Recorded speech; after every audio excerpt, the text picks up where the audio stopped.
Assalamualaikum warahmatullahi wabarakatuh. Selamat siang semuanya. Perkenalkan, nama saya Fadilayan Fauni dengan NIM 190810467. Di sini saya akan melaksanakan tugas praktikum perkembangan diri dan karir kelas 11 B1 Universitas Mercubuana Yogyakarta. Nah, sebelumnya kalian tahu nggak sih karir itu apa? Karir adalah cita-cita, ambisi, dan tujuan hidup seseorang secara jangka panjang di dalam menekuni suatu bidang. Biasanya memerlukan kemampuan dan dedikasi khusus. Karir lebih berfokus pada hidup seseorang secara keseluruhan. Orang-orang yang sukses dalam karirnya biasanya adalah orang-orang yang berpengaruh positif kepada masyarakat di sekitarnya. Seseorang yang profesional dalam bidangnya dapat menjadi aset yang berharga untuk suatu perusahaan, dapat berkontribusi besar demi kemajuan perusahaan, dan biasanya tidak tergantikan oleh orang lain. Perusahaan tidak bisa kehilangan orang-orang seperti itu, dan akan merugi jika para pekerja terbaiknya mengundurkan diri.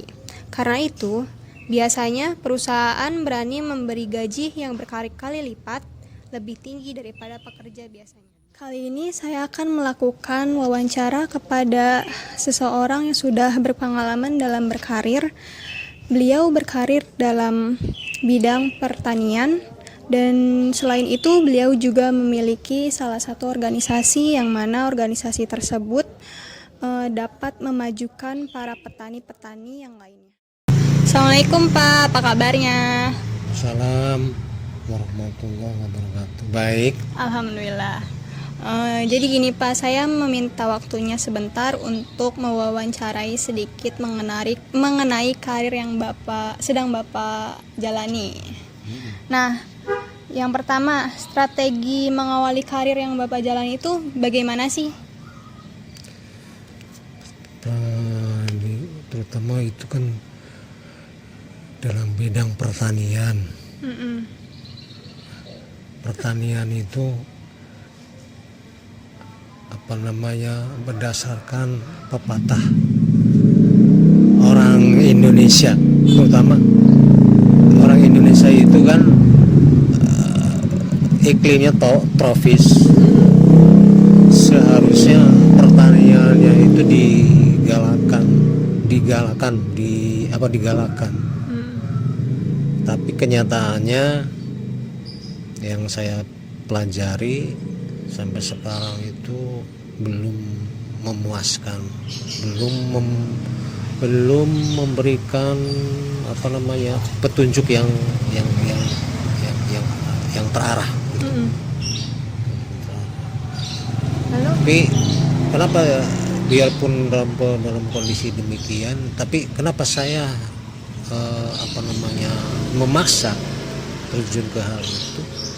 Karena saya mempelajari di pertanian itu sebenarnya banyak celah-celah yang perlu dibenahi atau diperbaiki. Dari hal-hal makanya saya itu langsung ingin menelusuri sebenarnya apa sih kendala di pertanian ini. Setelah saya masuk, ternyata kendala di pertanian tuh dibutuhkan orang-orang yang pintar, yang jeli, yang cerdik, yang cerdas. Maksudnya apa? Untuk mengejar target program pemerintah itu yang sekarang diinikan oleh Bapak Jokowi itu daulat pangan ya. Sekarang makanya begitu saya masuk, saya kerjasama dengan Departemen Pertanian, terutama di lapangan saya kerjasama dengan PPL, dengan tenaga kerja itu ya, PPL. Ya alhamdulillah sedikit demi sedikit, tapi itu pun dengan melalui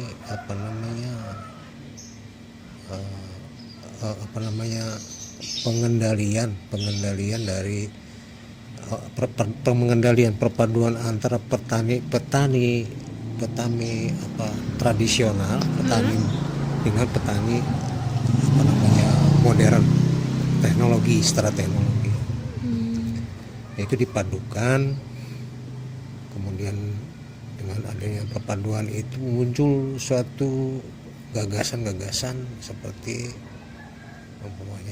adanya investasi, seperti teknis tanam. Itu sekarang yang terkenal itu boleh disebut itu Jarwo.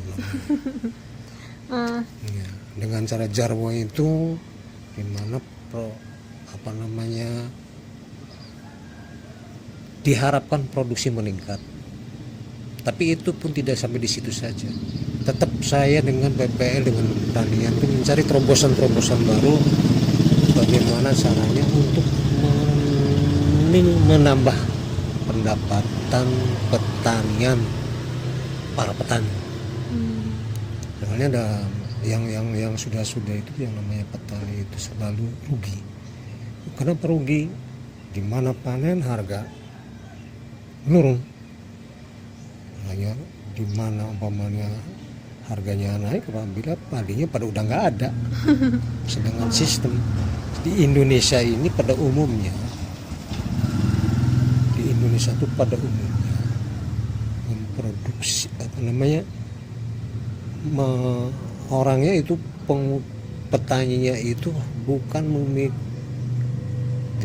bukan memikirkan untuk produksi ke depan, untuk meningkatkan produksi. Hanya sebatas kebutuhan keluarga. Tapi di samping itu pun kami dengan PPL selalu mencari terobosan, adanya investasi seperti umpamanya cara memberikan teknik pemupukan, kemudian teknik panen dengan dulu kan menggunakan padat karya, sekarang kan dengan power thresher, mesin perontok itu, kemudian komben yang sekarang itu alat langsung, alat besar, langsung tidak begitu banyak menggunakan tenaga kerja. Itu saya rasa yang hanya itu dulu yang perlu sampaikan. Oke, yang kedua nih Pak, kan dalam proses pertanian pastinya memiliki banyak pembelajaran nih Pak. Nah, salah satunya apa sih Pak yang dapat diambil gitu, yang didapatkan dalam pembelajaran dalam menangani karir pertanian Bapak dan kawan-kawan? Proses untuk? Jadi kayak proses pembelajaran gitu. Proses pembelajaran? Ya proses pembelajarannya ya kebetulan dari Departemen Pertanian itu kan ke bawahnya itu membentuk melalui desa, dari kecamatan melalui desa kayak KTNA ya. Kalau untuk kecamatan kan ada KTNA, kelompok tani andalan, nelayan andalan. Ke bawahnya lagi kan ke desa itu kelompok tani. Sekarang kemarin tuh ini lagi ada perubahan program, ada semacam perubahan kelembagaan. Kayak seperti adanya gabungan kelompok tani untuk menuju untuk mengaju program-program dari pemerintah. Disebutnya juga gabungan kelompok tani. Oke Pak, terima kasih ya untuk waktunya. Kurang lebih itu pertanyaan-pertanyaan yang saya sampaikan ke Bapak. Terima kasih untuk jawabannya. Mohon maaf jika saya mengganggu waktu Bapak. Tidak. Ya udah Pak, terima kasih ya Pak ya. Nah, jadi dalam berkarir kita juga pastinya harus memiliki strategi awal dan strategi pengembangan untuk karir yang kita jalani atau yang kita miliki sekarang. Dan juga kita harus siap menerima segala tantangan, rintangan, dan konflik yang ada dalam karir yang kita jalani atau yang kita miliki sekarang.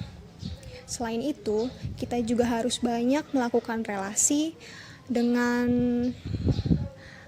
ikut berbagai organisasi atau melakukan kegiatan-kegiatan yang bersangkutan dengan karir yang kita miliki atau yang sedang kita jalani sekarang.